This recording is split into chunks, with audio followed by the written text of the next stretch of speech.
Hello there and welcome back to another video, and today I'm going to be reviewing Season 2 Episode 7, and that is Wish World. So let's get into it. So before we start this review, there's going to be major spoilers for this in this video. So if you haven't watched the episode by now, go and watch it. I don't want you to be spoiled. There's going to be major spoilers in this. So yeah. Let's get into the review. So, what do I think of this episode? I really liked it. I think I've said this before in some of my other reviews, but this is probably one of the strongest seasons of Doctor Who we've had.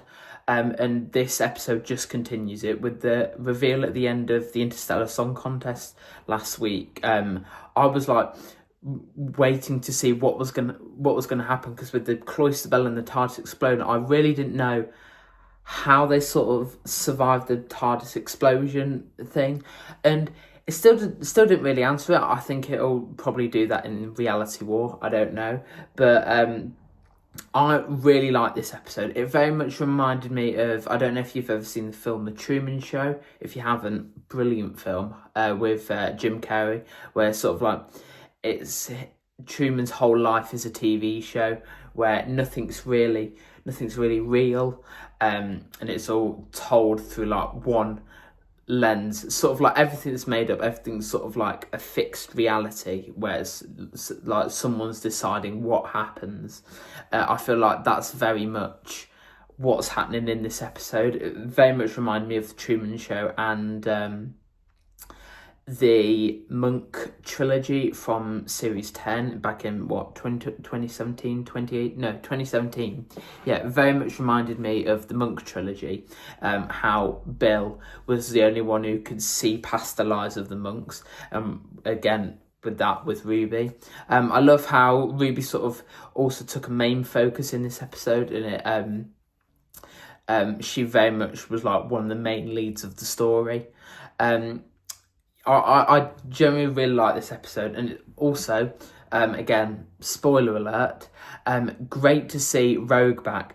My first thought was, I don't know why, my first thought was, oh my god, Captain Jack's back, and then I had a close look at the TV, and it was Rogue, and like I couldn't believe it, because I completely forgot about him until he appeared on the TV.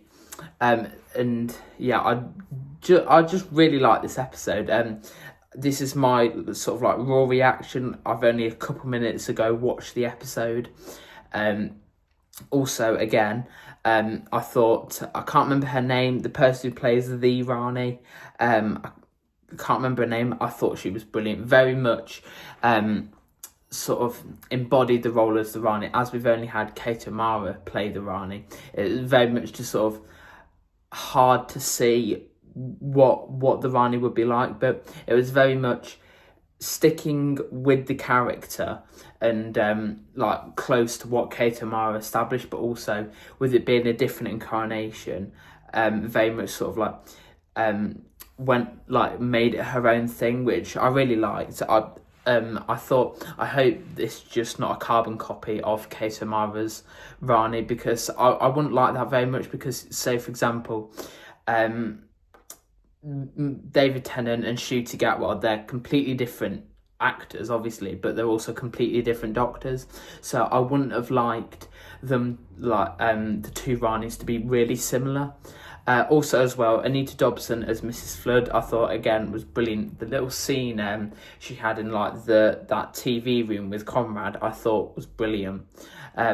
Like, she, even though she was being nice to Conrad, it was very much sort of like, I could feel like the chill in her voice, if you get what I mean. She was very much sort of like, you could sense that sort of like she was evil. I also love as well the cold open at the beginning of the episode, where not Mrs. Flood, where the Rani walks into that sort of like hut thing, takes the baby, who we actually find out is sort of like the god of wishes, which I know some people who I've spoke to have had the theory that that's Mrs. Flood, that Mrs. Flood was sort of like the god of wishes or the god of stories. But I love that scene where she turned the mum into violet petals, the children into ducks. Very much enjoyed that scene. Also as well, great seeing sort of like the unit family pack, even though it's not, they're not unit yet, they're sort of like an insurance company. I did really enjoy that scene because it's great to see Kate back and Colonel Ibrahim. I love seeing them back, and I hope in the next episode we get to see them back in their usual unit roles. Also as well, I've briefly mentioned him, but Conrad, I think he's like a great character. He's one of those characters that you strongly really hate him, and even in Lucky Day, I thought, I really hate that character, and I thought I can't remember his name, but he plays that the role of Conrad so well. I just think he's great in that role. Now, finally, let's talk about the elephant in the room, the massive cliffhanger. First of all, the special effects of the reality sort of collapsing and all the buildings sinking into sort of that void thing. Brilliant. It very much reminded me of the lava things at the end of the Star Beast. Very much reminded me of that. And also the reveal that Omega, not whichever one you say, I can't believe he's back. I'm so glad. It's one of those villains where at the start of every season, it's always theorised that, I don't know, the Sea Devil's coming back, the Rani's coming back, Omega's coming back, all of them are coming back. And the chances of the Rani and Omega coming back in the same season, I think I could not believe it when the Rani mentioned Omega. I'm so happy that that he's back, and I'm really interested to see what his plan is, because it's been a while since I've watched the Three Doctors and Arc of Infinity, so I can't really remember what happened. I know he was in sort of that anti-matter dimension, and his head was completely invisible. I can remember that, but I think the last time I watched the Three Doctors was probably the 60th anniversary, or it might have been when the season 10 box set came out on Blu-ray. So I'm definitely going to have to rewatch Arc of Infinity and the Three Doctors before next week's episode.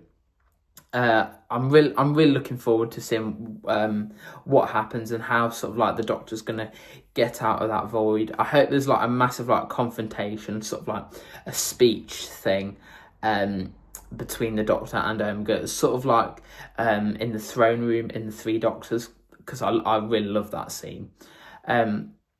Overall, I really like this episode. I think though it's mainly set up for the reality war, I think it's not fair to judge it completely, because it's setting up a lot of things for the next episode. That's why I won't be too harshly on it, because for example, Stolen Earth, it's not as good as Journey's End, but as a whole, with the second part together, it's a great story. So it'll probably make more sense when next week's episode comes out. But yeah, overall, I really like this episode, and I think this has been such a great season. It's been a great ride, watching each episode week in, week out. And yeah, I'm really looking forward to the finale next week. It's kind of sad though that it's come to the end already. 8 weeks has sort of flown by, so I hope to get the review out next week. I'm not sure if it'll be the week that it comes out or the week after, but yeah, it'll be out within the next couple of weeks basically. So yeah, I hope you enjoyed the episode. Let me know what you thought of the sort of big reveal at the end, and what your theories are for next episode. Please, if there's any leaks, don't share them. But yeah, overall, love this episode, and yeah, let me know what you thought of the reveal, and what you think of the Rani and Mrs. Flood. Let me know all that in the comment section down below, and hit the like button and subscribe, and I'll see you in the next video. Bye!